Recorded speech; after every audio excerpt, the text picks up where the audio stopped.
let's stick with Kinlaw. Do you guys still feel he was the right pick in the first round? And why? It's impossible to tell really after 4 games. I mean, when I was looking at the draft, I thought the only possibility besides Kinlaw at that teen range was CeeDee Lamb, and CeeDee Lamb has played really well in that high-powered Cowboy offense.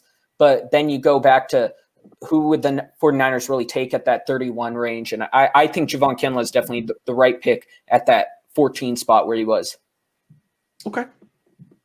Yeah. How I look at it is if you're not taking Kinlaw, you might have took one of the receivers, CeeDee Lamb or Jerry Jeudy, but I'm loving what we're seeing from Ayuk right now. You put Ayuk in that Cowboys offense, I think he'd do a lot better than CeeDee Lamb at the moment just because he gives more yards after the catch, and he'll probably jump over someone. So then the other guy would be Tristan Wirfs. Yeah, he's looked good for Tampa Bay, but Kinlaw, like I said, a lot of his narrative right now within those first 4 games is the same thing with Buckner, finishing plays. Buckner got to the level where he started finishing those plays, and now he's at an all-pro level. And Kinlaw can do the exact same thing moving forward. He looks like all the way from training camp to regular season now, he looks like he's taken a big step. So that shows me promise that, yeah, it was probably the right pick. Yeah, I'm going with it being the right pick. He's come in and he's playing like a guy that was picked in the top 15 of the draft. You know, he should have been. He made it really so that the Solomon Thomas injury was really not even noticeable. I mean, in some ways that's going to help. I know it's bad for Solomon Thomas, but it's great for Javon Kinlaw because he's getting a ton of snaps, he's getting a ton of reps, and it's going to only make him better as the season goes on. Okay, I'm going to disagree with you guys. And I like Javon Kinlaw. He's a good player, terrific player, and definitely worth a mid-first round pick. But I feel like, look, what I see from him on film, terrific player, hell of a run defender, better than Buckner. Stout, sheds blocks, makes tackles at the line of scrimmage and behind it. As a pass rusher, I haven't seen him get around quarterbacks very much. Maybe he will in the future, but I think he's been really stout at the point of attack. I feel like you can find defensive linemen like that. I feel strongly that it's easier to find a quality defensive tackle than a quality offensive lineman in 2020. I think quality offensive linemen are really super hard to find. And the Niners thought they had some, but evidently they didn't. I mean, McGlinchey? We don't know. Brunskill? No.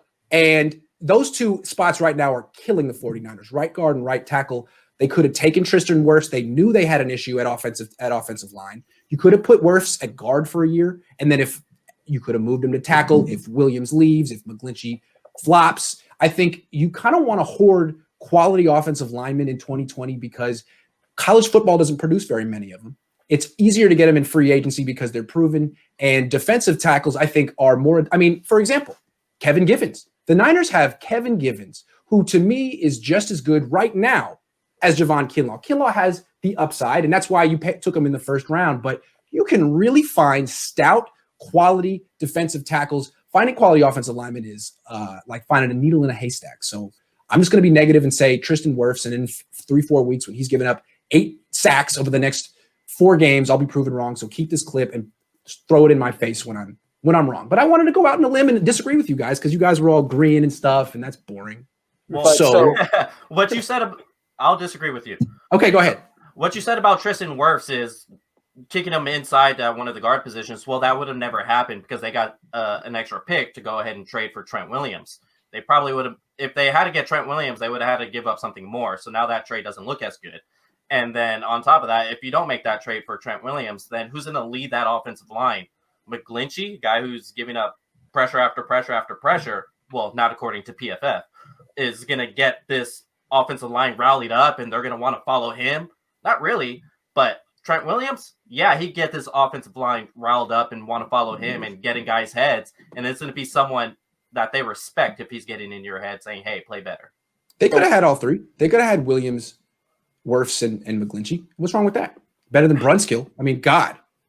Well, yeah, now you're depleting the capital even more going in the future. And how many free agents do they have to sign this offseason? So, yeah, I mean, was a win. Hey, you make up a good point. Again, I just feel like it's way easier to find competent defensive tackles than competent offensive tackles. I mean, look at McGlinchey. That was the 9th pick in the draft. That's what he looks like. All right, but let's move on because I'm going to lose this argument. It's 3 against 1. and it's my show. So I'm moving on right now. It's not my show. I'm just kidding. That was wrong.